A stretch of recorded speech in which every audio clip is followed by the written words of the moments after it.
Hello મારા વાલા ખેડૂત મિત્રો, સ્વાગત છે ફરી એકવાર આપણી યુટ્યુબ ચેનલની અંદર બધા ખેડૂત મિત્રોનું.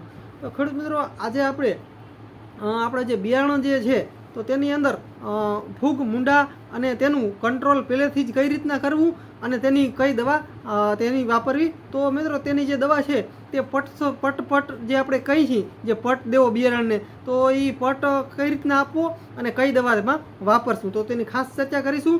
અને મિત્રો, આનું કામકાજ એવું છે કે આપણે પાણી પહેલાં પાર બાંધવી પડે છે.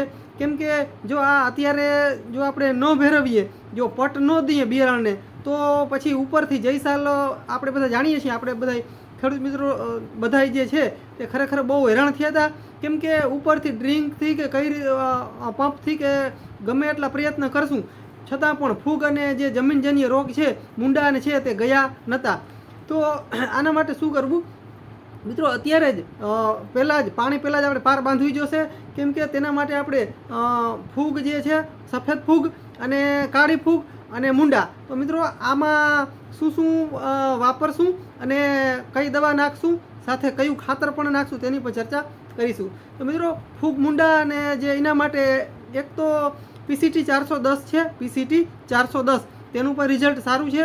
ત્યારબાદ મિત્રો SDM પાવડર રૂપમાં આવે છે, તે પણ ભેળવી શકાય છે. ત્યારબાદ મિત્રો થાયોમેથોક્ઝામ છે, FS, તે પણ વાપરી શકાય છે. મિત્રો, આ વસ્તુ આપણે જ્યારે કણ આપણે વાવવાના હોય, વાવણી કરવાની હોય, તેની અડધી કલાક પહેલાં તે ભેળવી દેવું અને છાયણા જેવી જગ્યા હોય ત્યાં તેને ભેળવવાનું અને નોર્મલ સુકાઈ જાય ત્યારબાદ તેનું વાવેતર મિત્રો કરી શકાય. તો મિત્રો, તેનાથી ફૂગ ઓછી આવે છે અને સફેદ ફૂગ અને કાળી ફૂગ બંનેમાં મિત્રો નિયંત્રણ મળશે અને મુંડા પણ નહીં આવે. અને મિત્રો, તેનાથી ઉગાવો પણ સારો રહેશે.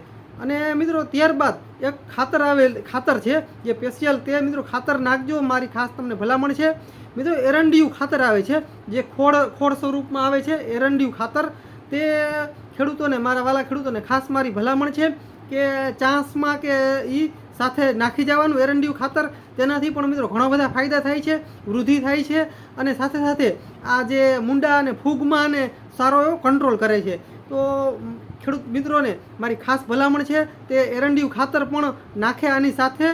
તો મિત્રો, આ કરવાથી ઉત્પાદનમાં પણ વધારો થાય છે અને જે એરંડિયું ખાતર જે છે તે એક ઓર્ગેનિક છે અને સારું છે અને ફાયદો કરે છે. કેમ કે આ જે ખાતર છે તે પણ મિત્રો મેં જય સાલ મારા ખેતરમાં ઉપયોગ કરેલો અને આ જે દવા છે, જે પ્રવાહી રૂપમાં અને પાવડર રૂપમાં, તે બંનેનો મિત્રો મેં જય સાલ ઉપયોગ કરેલો અને મિત્રો મારા ખેતરની અંદર એક પણ મુંડો આવેલ નહોતો. અને સાથે સાથે મિત્રો એક પણ કાળી અથવા સફેદ અથવા કાળી બેમાંથી એકેય જાતની ફૂગ પણ નથી આવેલી અને મિત્રો ક્યાંય પણ એક છોટાનો ક્યાંય ઉતારો આવેલ નહોતો. તો આનું રિઝલ્ટ સારું છે. કેમ કે આ મારો ખુદનો પ્રયોગ છે, એટલે હું કહું છું કે એક આ દવા અને જે એરંડિયું ખાતર છે તે પાયામાં જ પહેલાં જ કરી નાખવાનું. કેમ કે ત્યાર પછી આનો કોઈ ફાયદો થતો નથી. ઉપરથી મિત્રો ગમે એટલું કરશે તો કંટ્રોલ આવશે નહીં. તો મિત્રો, આ ખાસ છે, તો આ વસ્તુ કરજો.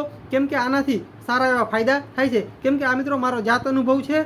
તો મિત્રો, તમે આ વિડીયો જોઈ અને તમને ખબર પડી ગઈ હશે પૂરી માહિતી. તો મિત્રો, આજના વિડીયોની અંદર બસ આટલું જ. જય સિદ્ધનાથ મહાદેવર. મળીએ મિત્રો આગલા વિડીયોમાં. ત્યાં સુધી રજા આપશો.